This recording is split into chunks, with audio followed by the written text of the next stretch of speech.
Talk about the Fed interest rates and the overall economy. Joining us now, Chicago Fed President Austan Goolsbee. Good morning, Austin. Great to see you, Steve. Are you feeling your influence start to spread in that now your colleagues are quoting you? You had Bostic yesterday talk about the golden path and even use the turkey frying analogy that I think was yours initially, Austin. So. Yeah, you take what you can get. If they won't listen to your monetary ideas, at least they'll take your graphic examples. They're still stealing your metaphors, Austin. So tell me something. Are we on the golden path still? Are you more confident that we're headed toward that place where you end up with lower inflation without a recession?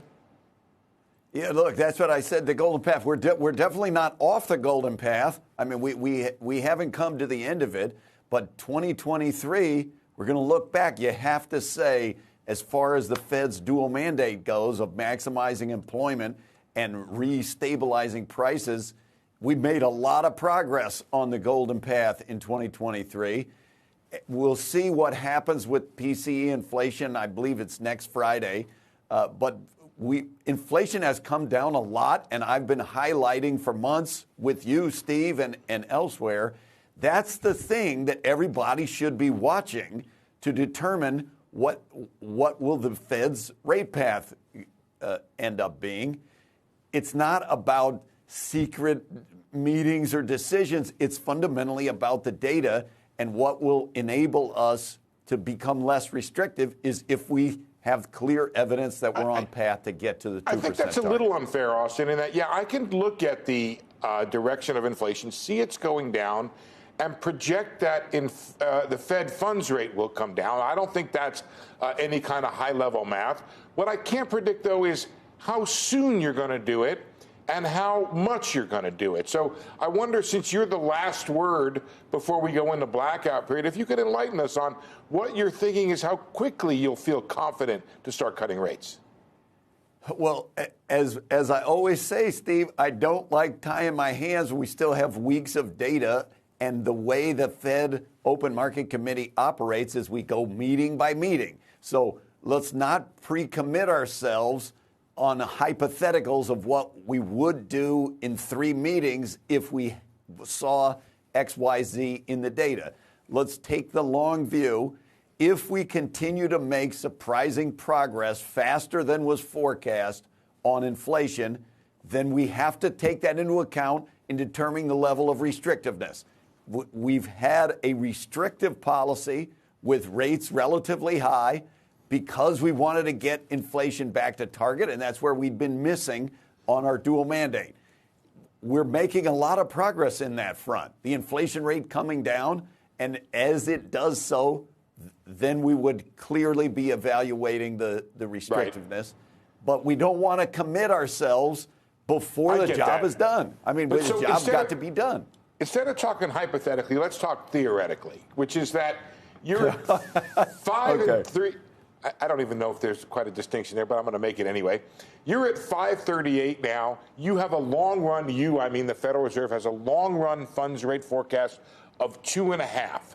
Let's call that 300 basis points of restraint being placed on the economy right now. That was the number in 2023. Can you say that there's a need for the same amount of restraint to be placed on the economy given that inflation is coming down? I like that. You're taking a theoretical and trying to back us into the hypothetical, but I see where you're going. The only thing I will say is what matters in my mind is the real restrictiveness. So what's the rate minus what's happening with inflation. So I think I agree with the premise that as inflation comes down, that opens the door for reduction in restrictiveness. And we've seen inflation coming down. I continue to highlight, is it a however? Maybe it's a however. I continue to highlight that goods price inflation has returned basically to the mild deflation that it was before COVID. We've actually seen surprising progress on the services component of inflation, and that the main thing in this short to medium term that we need to see more progress on is housing inflation. And we've seen some, and we have indicators from market rents that we will see more. But that's where we focus. You know that's coming. It has to come. All of the private sector data shows. I mean, I've been surprised like you every time I read the CPI number, that housing number has not come down, but it has to come down, doesn't it?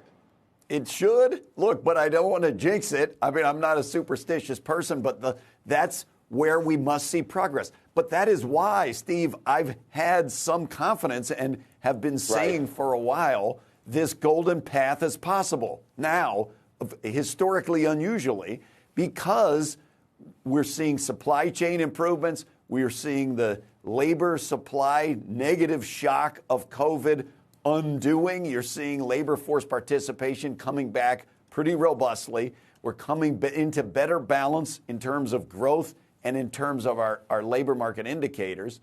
And if we can do that while continuing to get toward the 2% target, we can reduce the level of restrictiveness. But the thing that will determine that, of course, is what happens in the data. So when the market is hinging on the words of Fed officials, I really think that's a mistaken direction. What they should be hinging on are these inflation numbers and the jobs numbers and the growth numbers. The data so far, though, has been better than expected. I mean, retail sales are better.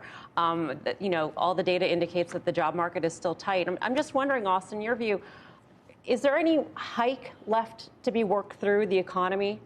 Are the long and variable effects, are they over, or should we expect more? Of hikes or of growth, you're saying? Of the Fed rate hikes. The last hike was in July. Are we still working our way through that, or is that over? Long and variable lag effects, are they over?